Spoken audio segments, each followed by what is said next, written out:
The Travelling USA v Canada exhibition games showcase the best available talent from both countries in a best-of-3 series, with games being played in Sydney, Melbourne, and Auckland. This event looked to display this talent in an entertaining yet also educational way.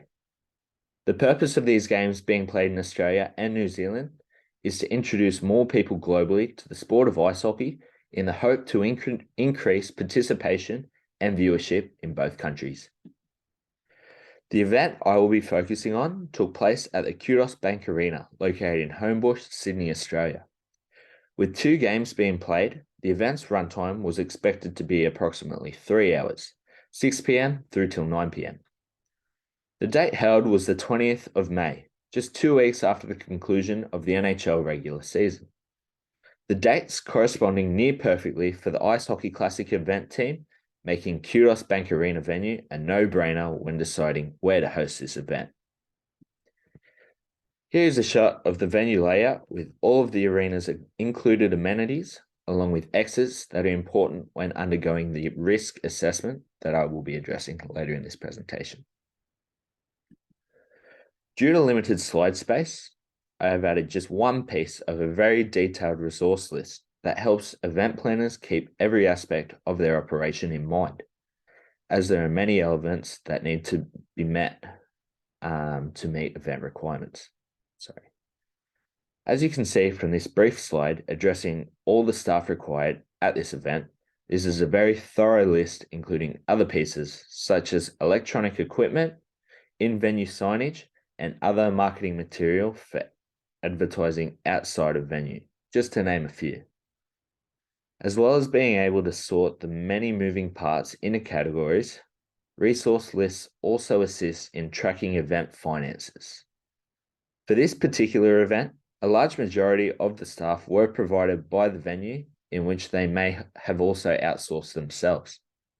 For example, E-Group Security obtains the contract to all Kudos Bank Arena events and is supplied when necessary by the venue. This event was made as broad as possible when marketing in the hopes to appeal to all demographics. Even in Australia, the name Wayne Gretzky creates a buzz and hype that attracts most sports fans to witness greatness, and 80s pop culture fans who recognise the name that was ever so popular back in his playing days. The Ice Hockey Classic Tour worked closely with the Australian Ice Hockey League to ensure all of their fans were aware and looked after of this event, and would make this game the event of the year for this particular community. I know for one, I had it circled on the calendar in thick red marker, and I'm sure I was not just the only one there. Another method of advertising was the use of high power influencers in Australia from all different industries. Models, athletes, and YouTubers, the most common used in advertising for this event. This too can be slimmed down to target a particular audience. For example, the attractive model with a large following is likely to have a predominantly male following, and former rugby league star turned television celebrity Matty Johns is likely to have a large male following also. This was our target market. Geographic location is another advantage for this event, as Kudos Bank Arena is located remotely close to 4 of the AIHL's 10 teams in and around Sydney, along with the Olympic Stadium directly adjacent to the arena. As luck would have it, or possibly some master event planning, a rugby league game took place on the same day just hours before. Personally, I see this as a missed opportunity to collaborate and draw in even more fans.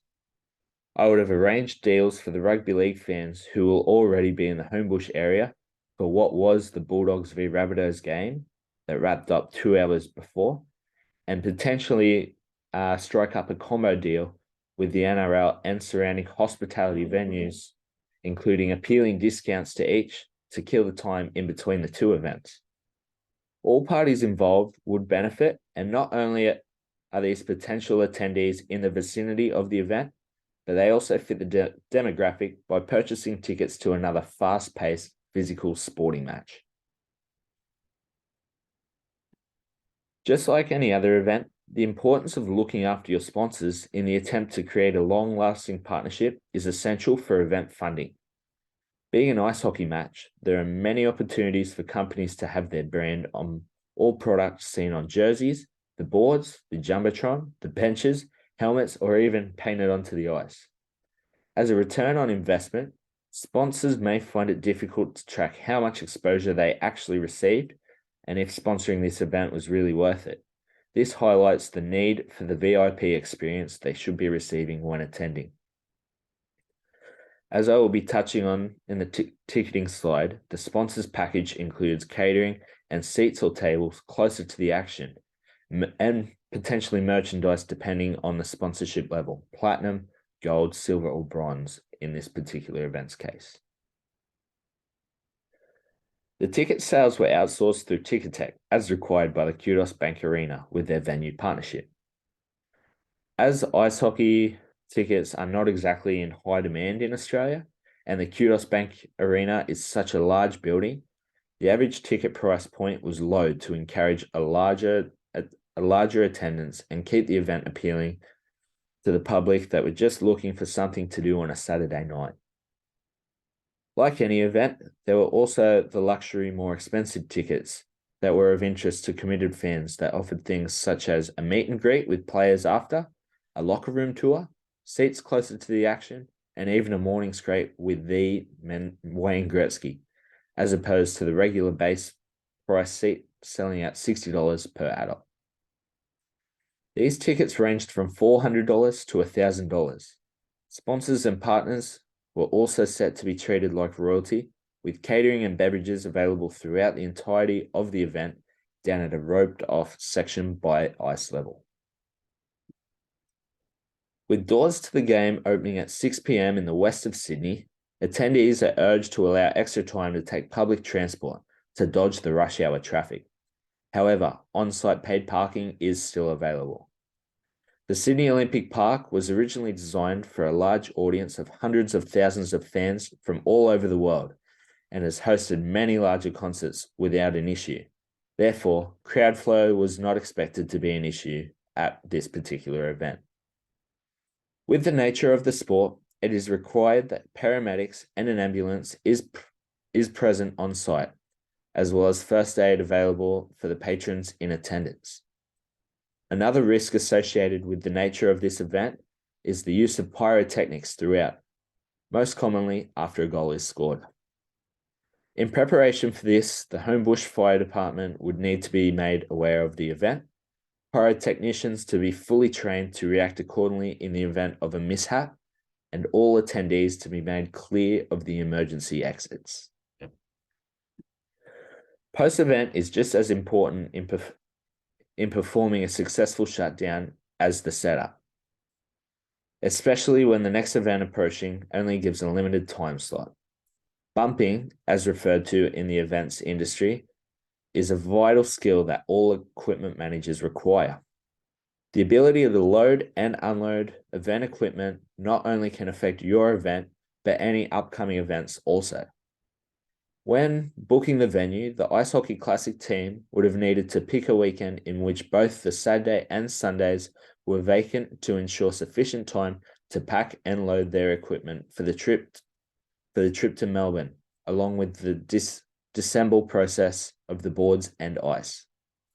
An NBL game would have thrown a huge spanner in the works, as not only does that take time from the ice hockey shutdown, but also does not give the Sydney Kings enough time to set up their event.